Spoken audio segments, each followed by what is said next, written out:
안녕하세요. 대담한 사람들의 강민지입니다. 바다의 축소판이라고 불리는 아쿠아리움에서 해양 생물들과 함께 하시는 분이 있습니다. 육지에 사육사가 있다면 아쿠아리움에는 바로 이분들이 있다고 하는데요. 오늘 아쿠아리스트 김동현 씨와 함께 이야기 나눠보겠습니다. 안녕하세요. 네, 안녕하세요.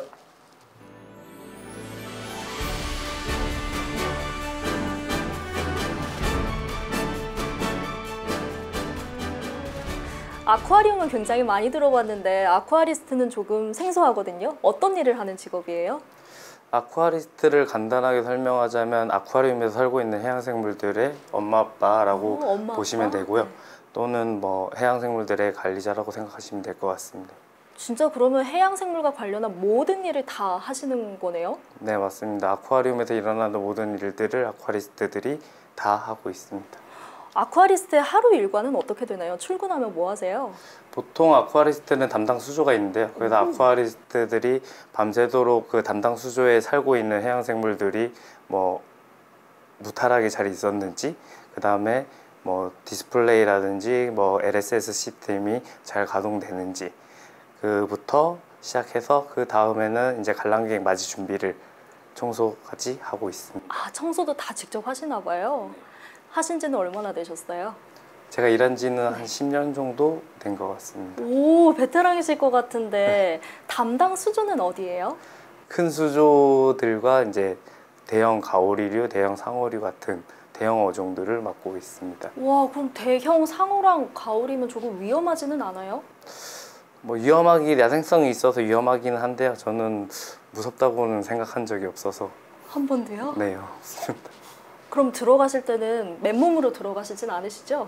네, 저희가 그 이제 안전 PPE라고 그 특수복이 있는데 티타늄으로 만든 그거와 이제 헬멧 등 그 다 착용하고 상어 피딩쇼와 이제 메인 탱크 수 청소 등 하고 있습니다. 아침마다 이 생물들 관찰을 하면 얘 오늘 어떻네? 상태를 바로 척하면 아시나요?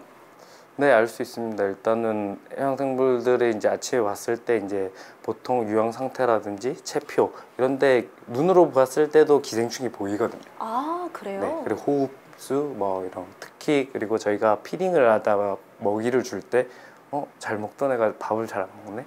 거기서 이제 캐치를 많이 하죠.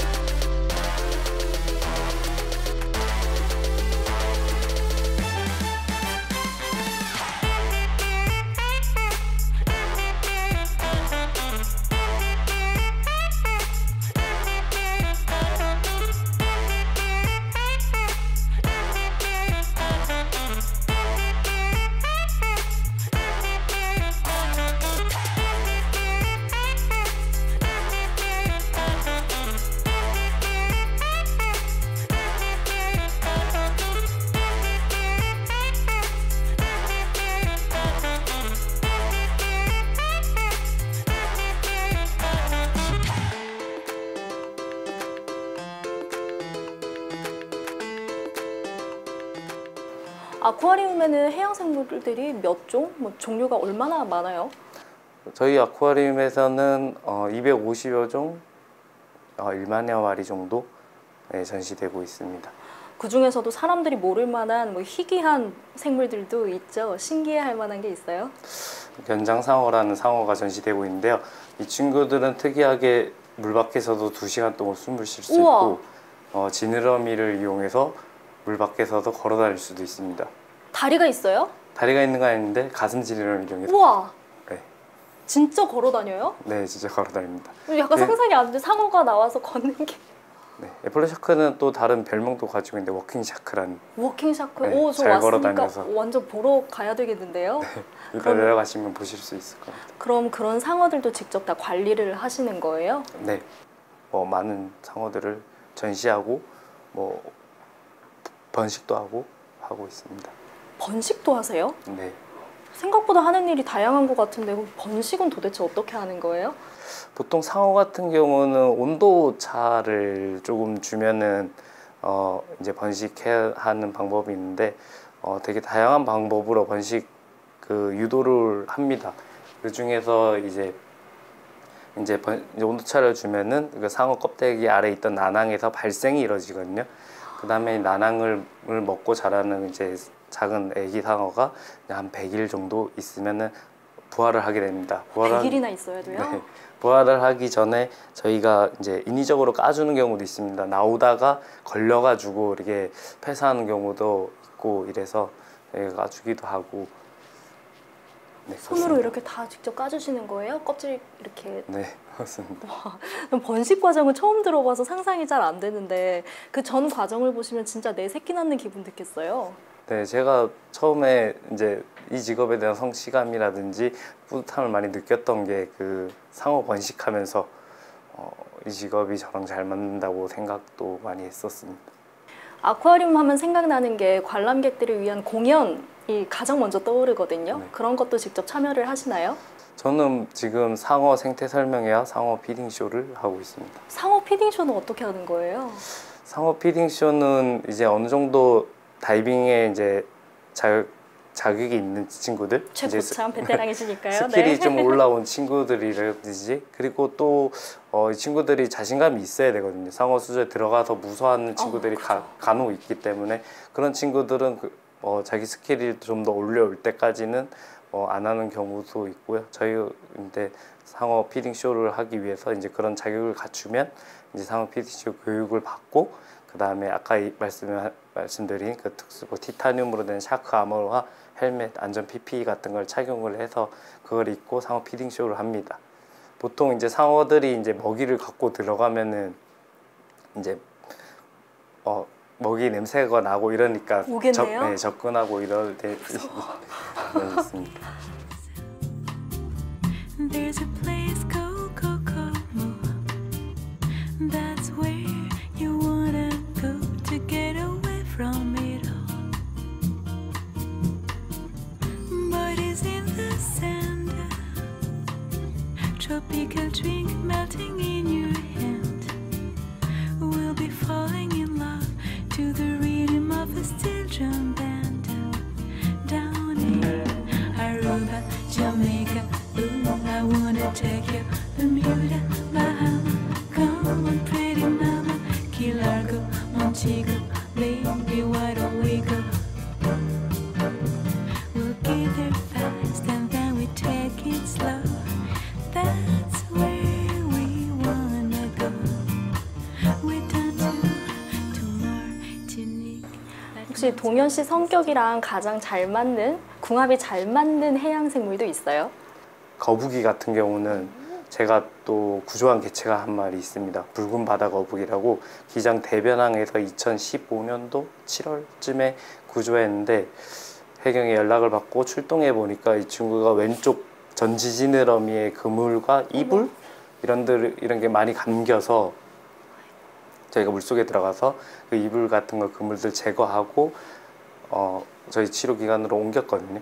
그리고 이제 수의사님과 함께 나머지 그물들 제거하고 봉합 수술을 했는데 결국에 이제 너무 오래 이제 피도 안 타고 있다 보니까 이게 탈착돼 가지고 떨어져서 지금은 현재 레스큐 탱크에 전시하고 있습니다. 구조 작업까지 하시는지는 몰랐거든요. 네. 또 어떤 생물 구조하셨어요? 제가 가장 기억에 남는 생물은 긴수염 고래랑 고래요? 상갱이. 네. 상갱이. 상갱이 같은 경우는 저희가 한 6마리 정도 구조해서 치료해서 다시 방류하는 작업을 했고 그 중에서 5월이라고 그 친구는 5월 달에 구조해서 5월인데 귀여워. 네, 너무 사람을 잘 따라서 같이 이제 뭐 사람한테 안녕 이러면 같이 어머. 고개도 흔들고 그러다 보니까 이제 많이 정이 갔는데 나중에 돌고래의 일종이죠? 네, 우리나라 토종 돌고래입니다.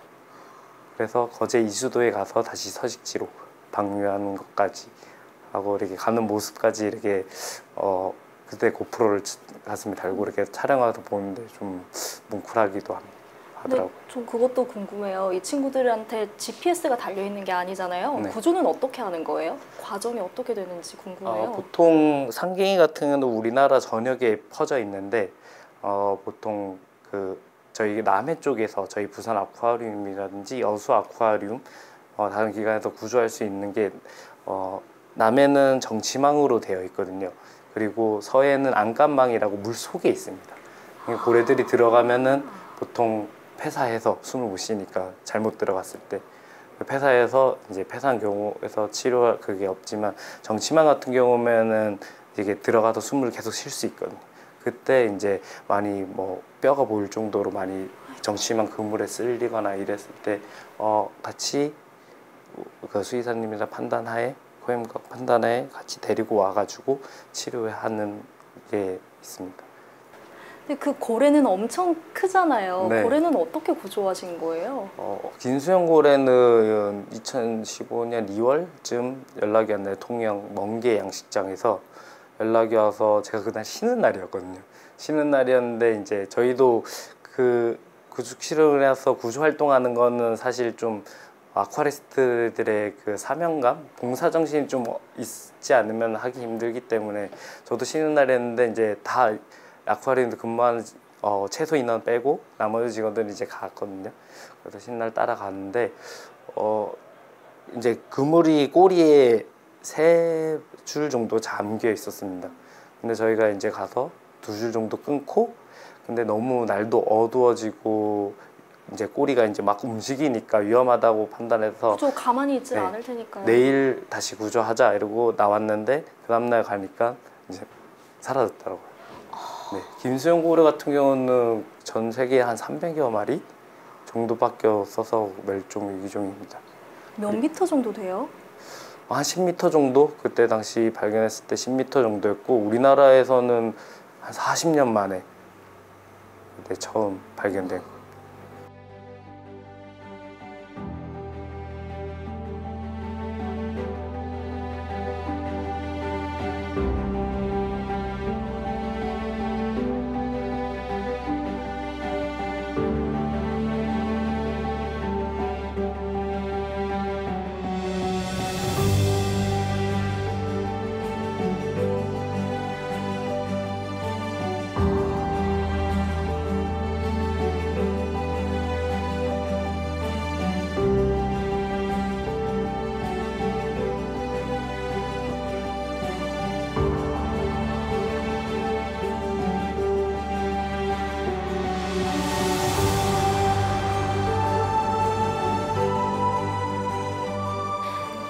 아쿠아리스트로서 함께하는 해양 생물들에게 바라는 점, 하고 싶은 말 있으세요? 저는 해양생물을 관리하는 입장으로서 해양생물들이 건강했으면 좋겠습니다. 아프지 않고 저랑 오래오래 함께 일했으면 좋겠습니다. 건강이 최고죠. 네, 맞습니다. 오늘 이야기 들으면서 아쿠아리스트가 생각보다 정말 범위가 넓은 일을 하셔서 깜짝 놀랐거든요. 번식 그리고 구조까지 하시는지 몰랐어요. 네. 그리고 고래를 직접 보신 경험도 굉장히 신기했거든요. 앞으로도 이렇게 다양한 활동하시면서 해양생물들 구조도 많이 해주시길 바랍니다. 오늘 이야기 나눠주셔서 정말 감사드립니다. 네, 감사합니다.